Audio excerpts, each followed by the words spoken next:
పితా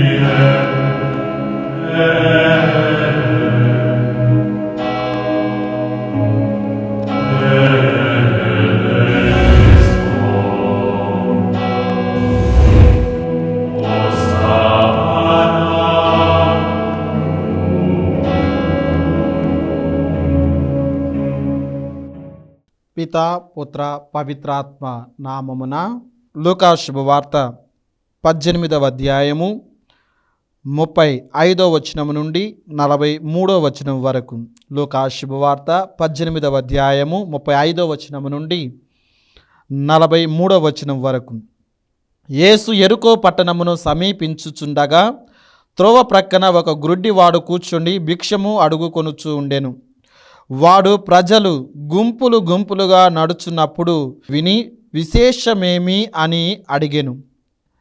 నజరేతు నివాసియగు యేసు వెళుచున్నాడు అని ప్రజలు వారికి చెప్పిరి.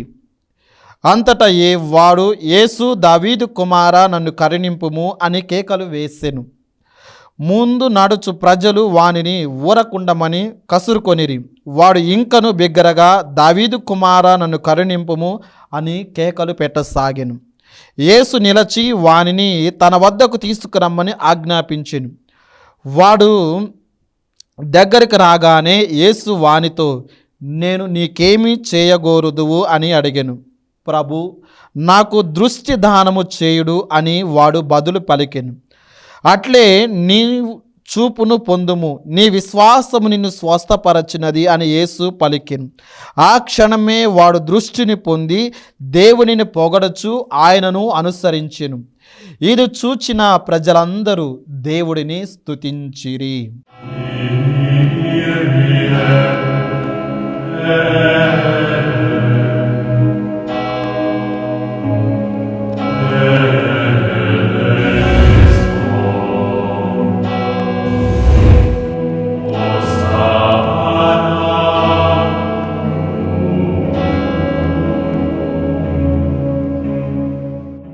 క్రీస్తునాథుని యందు ప్రియ సహోదరి సహోదరులారా, దివ్యవాణి ప్రేక్షకులారా, క్రీస్తు సందేశమును ఆలకిస్తూ ఉన్నటువంటి విశ్వాసులారా, ప్రభు అయిన యేసు క్రీస్తు పరిశుద్ధ దివ్య నామములో మీ అందరికీ శుభాకాంక్షలు తెలియజేస్తూ ఉన్నాం. ప్రియ సహోదరి సహోదరులారా, పౌలు గారు కొరింథీయులకు రాసిన మొదటి లేఖ 15వ అధ్యాయము 58వ వచనములో వాక్యాన్ని ఈ విధముగా చదువుతూ ఉన్నాం. కనుక ప్రియతమ సోదరులారా, దృఢముగా స్థిరముగా నిలబడుడు. ప్రియ విశ్వాసులారా, ఈరోజు మనం చదవబడినటువంటి సువిశేష పట్టణములో లోతుగా ధ్యానించినట్లయితే మనం ధ్యానించే అంశము ఆత్మీయ అంధకారమును వీడి ఆత్మీయ వెలుగులో పొందు. ఆత్మీయ అంధకారాన్ని వీడి ఆత్మీయ వెలుగుని పొందుకోవాలి. ప్రియ సహోదరి సహోదరుడు, ఈ అంశాన్ని ధ్యానించే ముందు పౌలు గారు ఇస్తూ ఉన్నటువంటి మాట వాక్యము ఇదే. కనుక ప్రియతమ సోదరులారా, దృఢముగా స్థిరముగా నిలబడు. ఎక్కడ మనం దృఢముగా స్థిరముగా నిలబడాలి? మన విశ్వాసములో, మన ఆత్మీయ జీవితములో, మనం విశ్వసించినటువంటి స్వార్థ సుగుణాలలో, క్రీస్తు ఇచ్చినటువంటి సందేశములో మనం దృఢముగా స్థిరముగా నిలబడాలి. ప్రియ విశ్వాసులారా, ప్రభు కార్యాలలో సర్వదా శ్రద్ధ చూపాలి. సర్వదా శ్రద్ధ చూపాలి. ఈ రోజున ఏ విధముగా మనము శ్రద్ధ చూపుతూ ఉన్నాం? దేవుని వాక్యాన్ని ఆలకించటములో, ప్రార్థన జీవితాన్ని జీవించటములో, దివ్య పూజాబలిలో పాల్గొనటములో, మరీ ముఖ్యముగా ఆత్మీయ జీవితము జీవించటములో ఏ విధముగా మనము శ్రద్ధ చూపుతూ ఉన్నాం? ప్రియ విశ్వాసులారా, ఇంకా వాక్యాన్ని చదివినట్లయితే, ఏలైనా ప్రభు సేవలు మీరు చేయు ఎట్టి కార్యము కూడా నిష్ప్రయోజనము కాదు అని మీకు తెలియను కదా అని పౌలు గారు పలుకుతూ ఉన్నారు. ప్రియ సహోదరి సహోదరులారా, ఈ రోజున మనందరము కూడా మన యొక్క ఆత్మీయ జీవితములో దృఢముగా స్థిరముగా ఉండాలి. దృఢముగా స్థిరముగా ఉండాలి. మనం దేవుని కార్యాలలో శ్రద్ధ వహించాలి. ప్రియ విశ్వాసులారా, శ్రద్ధగా ఉండాలి. ప్రభు యొక్క కార్యాలు ఏ కార్యము చేస్తున్నా అది నిష్ప్రయోజనము కాదు, అది ఎన్నో దీవెనలు. ఈరోజు నీ వాక్యాన్ని వింటూ ఉండగా దీవెన పొందుతూ ఉన్నాం. వాక్యాన్ని ఆలకిస్తూ ఉండగా, వాక్యాన్ని పఠిస్తూ ఉండగా, దృఢ విశ్వాసంతో ఉంటూ ఉండగా, స్థిరముగా ఉంటూ ఉండగా, నీవు శ్రద్ధ చూపుతూ ఉండగా దేవుడు నీవు చూపినటువంటి శ్రద్ధ, నీవు జీవించినటువంటి విశ్వాస జీవితము వృధా పోదు, నిష్ప్రయోజనము కాదు అని దేవుడు ముందుగానే వాగ్దానం ఇస్తూ ఉన్నాడు. ప్రియ సహోదరి సహోదరులారా, కాబట్టి ఈ రోజున చదవబడినటువంటి సువిశేష పట్టణములో మనము త్రోవ ప్రక్కన ఉన్నటువంటి అంధుడను మనం చూస్తూ ఉన్నాం. ప్రియ విశ్వాసులారా, ఈ యొక్క దుష్టిదానము అనే ఈ యొక్క స్వస్థపరచినటువంటి సందేశము, ఈ యొక్క పరిశుద్ధ వాక్యాలు 3 పట్టణాలలో మనం చూస్తూ ఉన్నాం, 3 స్వార్థలలో మనం చూస్తూ ఉన్నాం. మత్తయి శుభవార్త 20వ అధ్యాయం 30వ వచనాలలో చూస్తూ ఉన్నాం. మార్కు శుభవార్త 10వ అధ్యాయం 46వ వచనాలలో చూస్తూ ఉన్నాం. ఇప్పుడు చదవబడినటువంటి లూకా శుభవార్త 18వ అధ్యాయం 35వ వచనాలలో మనం చూస్తూ ఉన్నాం. ప్రియ సహోదరి సహోదరులారా, 3 స్వార్థలలో ఉంది అంటే చూడండి ఎంత గొప్ప అద్భుతము అని మనము చెప్పుకోవచ్చు. మరి ప్రియ విశ్వాసులారా, ఇప్పుడు చదవబడినటువంటి ఈ యొక్క సువిశేష పట్టణములో మనము 3 విషయాలు నేర్చుకోవాలి. మొట్టమొదటిది ప్రియ విశ్వాసులారా, అంధుడి యొక్క స్థితి పరిస్థితి మనం తెలుసుకోవాలి. అంధుడు ఒక భిక్షగాడు.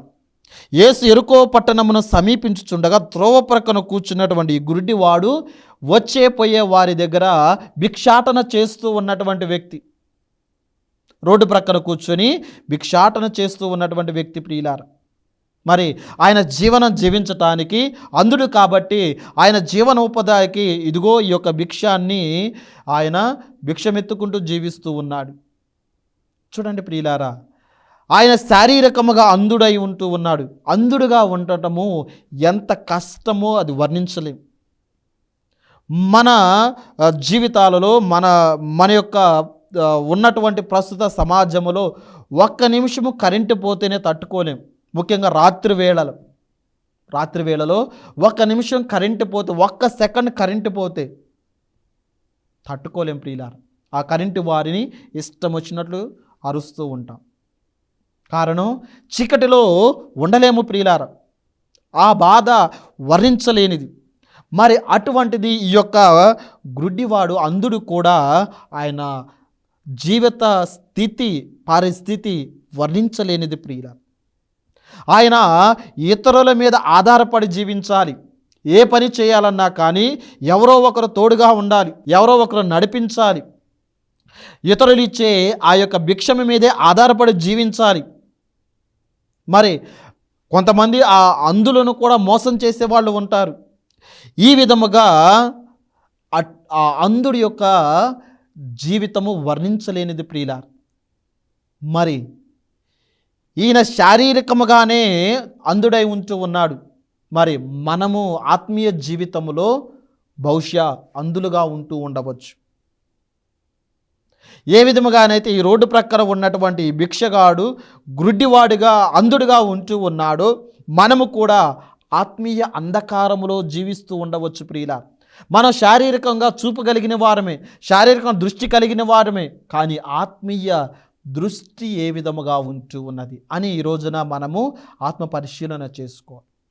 ఆ యొక్క శారీరకముగా అంధుడైనటువంటి ఆ గుడ్డివాడి జీవితమే అంత దీనస్థితిలో ఉంటూ ఉంటే, ఆత్మీయముగా ఉన్నటువంటి మన యొక్క అంధకారము కూడా అంతకంటే దీనస్థితిలో ఉంటూ ఉండవచ్చు ప్రియులారా. మరి ఆ యొక్క గుడ్డివాడు అనేక మంది ఆ యేసు ప్రభు వెంబట నడిచిపోతూ ఉన్నాడు. ఆయన చూడలేడు కాబట్టి ఆ యొక్క జన సమూహము రోజు వినపడే అడుగులు చప్పుడుల కంటే ఎక్కువ అలుగుడ చప్పులు వినబడుతూ ఉన్నాయి. వినపడి ఆయన ఏమంటూ ఉన్నాడు? 36వ వచనంలో చదువుతూ ఉన్నాం. లూకా శుభవార్త 18:36 వచనంలో, వాడు ప్రజల గుంపులుగా నడుచు చప్పుడు విని విశేషమేమి అని అడుగుతూ ఉన్నాడు. ప్రియులారా, విశేషమేమి? అంతమంది అడుగులు చప్పుడులు వినబడుతూ ఉన్నాయి. ఏంటి విశేషం? వాళ్ళు ఏమంటూ ఉన్నారు? నజరేతు నివాసియగు యేసు వెళ్ళుచున్నారు అని పలుకుతూ ఉన్నారు. విశేషం ఏమిటంట? యేసు ప్రభు ఆ మార్గంలో నడుస్తూ ఉన్నాడు. ప్రియులారా, ప్రతి ఆదివారము ప్రతిరోజు కూడా మన యొక్క దేవాలయాలలో దివ్య పూజా బలి సమర్పించబడుతూ ఉన్నది. క్రీస్తు ప్రభు అపద్రాక్ష రసాలలో మన హృదయంలోనికి వేంచేసి వస్తూ ఉన్నాడు. వాక్యం ద్వారా మన యొక్క జీవితాలలోకి వస్తూ ఉన్నాడు. మనకి కూడా గొప్ప విశేషం ప్రియులారా. ఒక వాక్యాన్ని వింటూ ఉన్నామంటే అది నీకు గొప్ప విశేషం. ఒక పూజలో పాల్గొంటూ ఉన్నావు అంటే అది నీకు గొప్ప విశేషముగా నీవు భావించాలి ప్రియులారా. ఆ యొక్క అంధుడు అది విశేషముగా భావిస్తూ ఉన్నాడు. అందుకే ఆ ప్రజలను అడుగుతూ ఉన్నాడు ప్రియులారా, విశేషం ఏమిటి అని. ఈ రోజున మనం కూడా ప్రభు మన యొక్క హృదయంలోనికి వస్తూ ఉండగా మన గొప్ప విశేషము ప్రియ సహోదరి సహోదరులారా.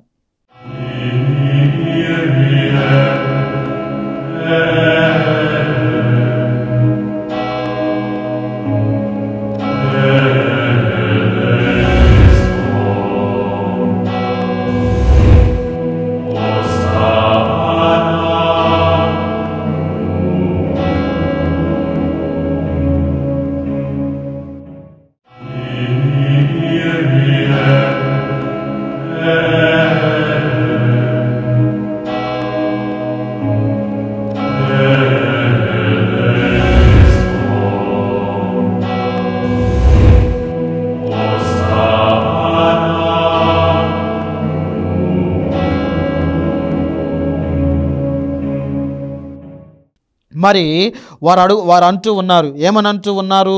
47వ నజరేతు నివాసియగు యేసు వెళుచున్నారు అని ప్రజలు వానికి చెప్పెను. 38వ వచనములో, అంతటా వాడు, యేసు దావీదు కుమారా నన్ను కరుణింపుము అని కేకలు వేస్తూ ఉన్నాడు. ప్రియుల, ఎప్పుడైతే ఆ మాట విన్నాడు, ఏ మాట? యేసు ప్రభు, నజరేతుడైన యేసు ప్రభు ఈ మార్గములో నడిచి వెళుతూ ఉన్న అనే మాట విన్నాడు. నిమిషము కూడా ఆలోచించకుండా ఆయన కేకలు వేస్తూ ఉన్నాడు. ఇదే రెండవది. మొట్టమొదటిది అంధుడి యొక్క స్థితి పరిస్థితి, రెండవది అంధుడి యొక్క విన్నపము. ప్రియ విశ్వాసులారు, అంధుడు ముందుగా తన స్థితి నుండి విడుదలను స్వస్థతను పొందాలని ఎంతగానో ఎదురు చూస్తూ ఉన్నాడు. యేసు ప్రభు గురించి విన్నాడు. ఆయన ఎప్పుడైనా ఈ మార్గంలో రాకపోడా అని ఎదురు చూస్తూ ఉన్నాడు. ఆ విశేషాన్ని అందుకున్నాడు, గ్రహించాడు. అందుకే అన్నిటిని కూడా ప్రక్కన పెట్టి ఆయన ఏమంటూ ఉన్నాడు? ఏది ఆలోచించకుండా, యేసు దావీదు కుమారా నన్ను కరుణింపుము అని కేకలు వేస్తూ ఉన్నాడు. ప్రియ సహోదరి సహోదరులారా, మనం కూడా ఆ అంధుడు వలె ప్రార్థన చేయాలి. ఆ అంధుడు వలె మనము కూడా ప్రభువుకి విన్నపించాలి ప్రియులారా, విన్నప ప్రార్థన చేయాలి. ఆ అంధుడు దేని కొరకు ప్రార్థించాడు? ఇదిగో ప్రభువా, నా యొక్క అంధకారమును నన్ను విడుదల చేయి. ఈ యొక్క అంధకార జీవితాన్ని నేను జీవించలేకపోతూ ఉన్నాను. ఈ యొక్క అంధకార జీవితము చాలా దుర్భరముగా ఉంటూ ఉన్నది. దీని నుండి నాకు విడుదల చేయి, నాకు వెలుగును ప్రసాదించు అని ఆయన ఎలుగెత్తి పలుకుతూ ఉన్నాడు ప్రియులారా. ఆయన ప్రార్థన చేస్తూ ఉన్నప్పుడు, అరుస్తూ ఉన్నప్పుడు జనం ఏమంటూ ఉన్నారు చూడు, 39వ వచనం, ముందు నడుచు ప్రజలు వానిని ఊరకుండుమని కసురుకుంటూ ఉన్నారు. ఎప్పుడైతే ఈ యొక్క అంధుడు కేకలు వేస్తూ ఉన్నాడో, దావీదు కుమారా నన్ను కరుణించు అని కేకలు వేస్తూ ఉన్నారో, పక్కన ఉన్నటువంటి జన సమూహం ఏమంటూ ఊరకుండు, గుడ్డివాడిలాగా ఉండు, ఎందుకు అరుస్తూ ఉన్నావు, ఎందుకు గట్టిగా మాట్లాడుతూ ఉన్నావు, నీ పన్ను చేసుకోవచ్చు కదా అని కసురుకుంటున్నారంటే ప్రియులారా, మన భాషలో చెప్పుకోవాలంటే చీతరించుకుంటున్నారని చెప్పుకోవచ్చు. మన భాషలో చెప్పుకోవాలంటే గెంటి వేస్తున్నారని చెప్పుకోవచ్చు. చూడండి ప్రియులారా, ఎంత దీనస్థితి. ఆయన అంధుడుగా ఉండే బాధ కంటే వీళ్ళు చీదరించుకునే, కసురుకునే బాధే ఎక్కువగా ఆయనను బాధ పెడుతూ ఉన్నది. ప్రియులారా, మనం కూడా ఎంతో చక్కగా, ఎంతో ఆత్మీయముగా, ఎంతో పట్టుదలతో ప్రభు సన్నిధికి రావాలని, ప్రార్థనా జీవితాన్ని జీవించాలని ప్రారంభిస్తూ ఉంటాం. అనేక అడ్డంకులు ఎదురవుతూ ఉంటాయి. ఆ యొక్క అంధుడు కూడా విన్నప ప్రార్థన చేస్తూ ఉండగా, ప్రభువుని కేకలు వేస్తూ ఉండగా, ఆ చుట్టూ ఉన్నటువంటి జనము ఊరకుండను కసురుకుంటూ ఉన్నారు. మనల్ని కూడా అనేక విధాలుగా సైతాను శోధిస్తూ ఉంటాడు ప్రియులారా. కానీ ఆ అంధుడు ఎవరు ఎన్ని అనుకున్నా కానీ, ఎవరు ఎన్ని అడ్డంకులు పెట్టినా కానీ, ఎవరు కసిరించుకున్నా చేదరించుకున్నా కానీ ఆయన మాత్రము వెనుకంజ వేయలేదు ప్రియులు. ఆయన మాత్రము విన్నప ప్రార్థన చేయటం మానలేదు ప్రియులారా. చూడండి, ఇంకా 40వ వచనంలో 39వ వచనంలోను, కసురుకున్న తరువాత వాడు ఇంకను బిగ్గరగా, దావీదు కుమార నన్ను కరుణింపుము అని ఇంకా గట్టిగా కేకలు వేస్తూ ఉన్నాడు. ఎంతమంది అయితే ఆయనను ఊరకుండా అడ్డంకులు పెడుతూ ఉన్నారో, ఎన్ని అడ్డంకులు అయితే వస్తూ ఉన్నాయో అంతకంటే రెట్టింపుగా వాటిని అధిగమించి ఆయన వారిని ఇంకా ఎక్కువగా కేకలు వేస్తూ ఉన్నాడు. కారణం నా ప్రార్థన ప్రభు వినాలి, నా అంధకారం నుండి నేను విడుదల పొందాలి, ఈ యొక్క దీన స్థితి నుండి నా విన్నప ప్రార్థన ద్వారా దేవుడు నాకు స్వస్థత చేయాలి అని ఆయన ఇంకా ఎక్కువగా దృఢముగా ప్రార్థన చేస్తూ ఉంది. మనం కూడా ప్రియులారా, ఒకరోజు ప్రార్థన చేస్తే, ఒకరోజు మన విన్నప ప్రార్థన చేస్తే బహుశా మనకు సమాధానం దొరకపోవచ్చు, బహుశా ఆలస్యం కావచ్చు. అయినా కానీ మనము పట్టు విడవకుండా ప్రార్థన చేయాలి. ప్రభు ఆలస్యం చేస్తూ ఉన్నాడంటే ఏదో నీకు ఇంకా మంచిది దేవుని ప్రణాళిక అని మనం గమనించాలి, అర్థం చేసుకోవాలి ప్రియులారా. ఇంకా ఏదో గొప్ప బహుమతి దేవుడు నీకు ఇవ్వబోతున్నాడని నీవు గ్రహించాలి. నీ యొక్క ప్రార్థన చేయటం మాత్రము ఆపవద్దు ప్రియులారా. నీవు నీ యొక్క ఆత్మీయ అంధకారం నుండి వెలుగులోకి నడవాలి అంటే నీవు ఆ అంధుడి వలె ఇంకా గట్టిగా ప్రార్థన చేయాలి ప్రియులారా. ఎన్ని అడ్డంకులు వచ్చినా మాత్రము నీవు ఈ యొక్క ప్రార్థన జీవితాన్ని జీవించటం ఆపవద్దు. ఎందుకంటే ఆ అంధుడు ఈ యొక్క అవకాశము పోతే నాకు మరొక అవకాశం రాదు, ఈ యొక్క విశేషము పోతే మరొక అవకాశము విశేషము నాకు రాదు అని తెలుసుకున్నాడు. కాబట్టే ఇంకా ఎక్కువగా ప్రార్థన చేస్తూ మనం కూడా ప్రియులారా అవకాశం ఉన్నప్పుడే ఈ ఆత్మీయ జీవితంలో అంధకారమును వీడి వెలుగులోకి రావాలి, ఆత్మీయ వెలుగులోకి రావాలి ప్రియులారా. అదే ప్రభు మనందరి నుండి కూడా కోరుకునేది ప్రియులారా. ప్రభు ఎప్పుడైతే చేరువలో ఉన్నాడో అప్పుడే మనము సద్విగ్నం చేసుకోవాలి ప్రియులారా. ఇంకా మనం చదువుతూ ఉన్నాం 40వ వచనంలో, యేసు నిలచి వానిని తన వద్దకు తీసుకురమ్మని ఆజ్ఞాపిస్తూ ఉన్నాడు. వాడు దగ్గరకు రాగానే యేసు వానితో నీకేమి చేయగోరుచున్నావు అని అడుగుతూ ఉన్నాడు. వాడే ప్రభు నాకు దృష్టి దానము చేయము అని బదులు పలుకుతూ ఉన్నాడు ప్రియులారా. చూడండి, అంధుడు కోరుకున్నది మూడవది ఇదే. అంధుడు కోరుకున్నది ఇదే ప్రియులారా. ఏం కోరుకున్నాడు అంధుడు? సహజంగా భిక్షము ఎత్తుకునేవాడు, భిక్షం అడుక్కునేవాళ్ళు నాకు భిక్షం దానం చేయండి లేదా డబ్బును దానం చేయండి అని అడుగుతారు. కానీ ఈ యొక్క అంధుడు ఏమంటూ ఉన్నాడు? ప్రభా నాకు ఈ యొక్క భిక్షం వద్దు, ఈ యొక్క ధనం వద్దు, ఇదిగో నాకు చూపును దయచేయండి, ఈ యొక్క చీకటి జీవితం నుండి నాకు వెలుగు జీవితాన్ని ప్రసాదించండి అని వేడుకుంటూ ఉన్నాడు ప్రియులారా. వెంటనే వాడు స్వస్థత పొందుకున్నాడు. వెంటనే ప్రభు ఆయన ప్రార్థనను ఆలకించాడు. వెంటనే ఏమంటూ ఉన్నాడు? 42వ వచనం, అట్లే నీవు చూపును పొందుము, నీ విశ్వాసము నిన్ను స్వస్థపరచినది అని యేసు పలికెను. వాడు తక్షణమే దృష్టిని పొంది దేవుడిని పొగడుచూ ఉన్నాడు. ప్రియ విశ్వాసులారా, తక్షణమే దృష్టిని పొందు. ఎన్నో సంవత్సరాలుగా అంధకారంలో ఉన్నటువంటి ఆ అంధుడు ఎప్పుడైతే ప్రభువు తక్షణమే నీవు నీ విశ్వాసం ద్వారా స్వస్థత పొందుతూ ఉన్నావు అని వరాన్ని ఇచ్చాడో, పలికి ఉన్నాడో, తక్షణమే వాడు దృష్టిని పొందుతూ ఉన్నాడు. ప్రియుల, ఈరోజు నీవు నేను కూడా తక్షణమే మన ఆత్మీయ అంధకారమును వీడి ఆత్మీయ వెలుగులోనికి అడుగులు పెట్టాలి ప్రియులారా. ఇక మూడవది ప్రియులారా, వాడు దృష్టిని పొందిన తరువాత యేసు ప్రభువుని అనుసరించెను. చూడండి ప్రియులారా, దృష్టిని పొందుకున్న తరువాత వాడు యేసు ప్రభుని వెంబడించాడంట అంధుడు. మరలా తన యొక్క జీవితాన్ని వెళ్ళలేదు.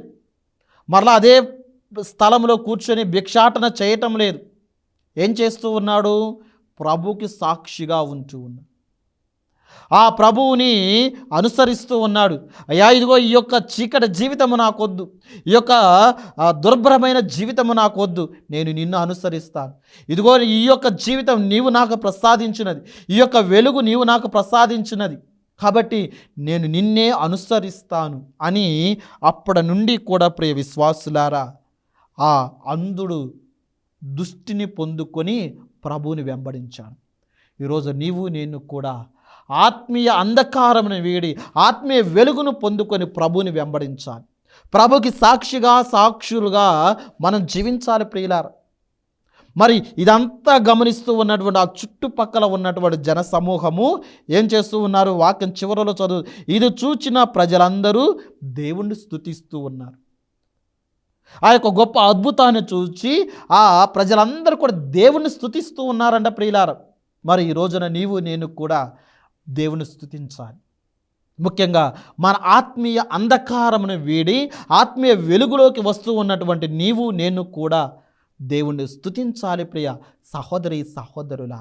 కాబట్టి ఈ రోజున మనందరము కూడా ఏ విధముగానైతే ఆ అంధుడు శారీరకముగా ఉన్నటువంటి అంధుడు దృష్టిని పొందుకున్నాడో మనము కూడా ఆత్మీయ అంధకారంలో ఉంటే ఆత్మీయ వెలుగును పొందుకోవాలని ప్రార్థన చేయాలి. బహుశా మనం శారీరకంగా అన్నీ చూడవచ్చు, కానీ ఆత్మీయ అంధకారంలో ఉండవచ్చు. ఈ రోజున ఆ శారీరక అంధకారములో ఉన్నటువంటి ఆ అంధుడు ఆత్మీయ వెలుగులో ఉన్నాడు. అందుకే ఆయన విశ్వాసము ద్వారా స్వస్థత పొందుకున్నాడు. ఈరోజు నీవు నేను కూడా ఆత్మీయ విశ్వాసముతో ఉంటే మన విశ్వాసం ద్వారా మనము కూడా ఆత్మీయ వెలుగును మనం పొందుకుంటాం. కాబట్టి అటువంటి అనుగ్రహాన్ని దేవుడు మనందరికీ దయచేయమని, ఆత్మీయ వెలుగును దేవుడు మనకు దయచేయమని, నేనే ఈ లోకమునకు వెలుగు అని పలికినటువంటి ఆ క్రీస్తు ప్రభు మనందరినీ కూడా తన వెలుగు బాటలో నడిపించే గొప్ప కృపను ఆత్మీయ వెలుగును మనకు ప్రసాదించాలని ఈ యొక్క వాక్యం ద్వారా దేవుడు మన యొక్క విన్నపాలను ఆలకించాలని, ఈ వరాన్ని దేవుడు మనకు ప్రసాదించాలని విన్నవించుకున్నాం. అందరూ కూడా కళ్ళు మూసుకొని ప్రార్థన చేసుకున్నాం. దయగల తండ్రి, ప్రేమమయ, మేమందరము కూడా ఆత్మీయ అంధకారములో ఉంటే ప్రభువా, నీ యొక్క వాక్యము వెలుగు ద్వారా ఈ లోకము, నీ వాక్యము నా పాదములకు దీపము, నా త్రోవకు వెలుగు అని మీరు కీర్తనాకారుడి ద్వారా పలుకుతూ ఉండగా ప్రభు, మేమందరము కూడా ఆత్మీయ వెలుగును పొందుకునే బిడ్డలుగా, ఆత్మీయ వెలుగును నడిచే బిడ్డలుగా మలచమని, మేము ఆలకించినటువంటి ఈ వాక్యము ద్వారా మమ్మల్ని అందరినీ కూడా దీవించమని, మరొకసారి ఈ యొక్క వాక్యాన్ని వీక్షిస్తూ ఆలకిస్తూ ఉన్నటువంటి మా దివ్యవాణి ప్రేక్షకులందరినీ, సమస్త బిడ్డలందరినీ కూడా మీకు సమర్పిస్తూ ఉండగా వారందరినీ దీవించి అవసరములను ఆశీర్వదించి వారందరికీ కూడా ఆత్మీయ మేలులు దయచేయమని ఈ మనవులన్నిటినీ కూడా మనాదురైన యేసుక్రీస్తు అతి పరిశుద్ధ దివ్య నామములో అడిగి వేడుకొనుచున్నాము తండ్రి, ఆమెన్. పితా, పుత్ర, పవిత్రాత్మ దేవుడు మనందరినీ దీవించునుగాక, ఆమెన్.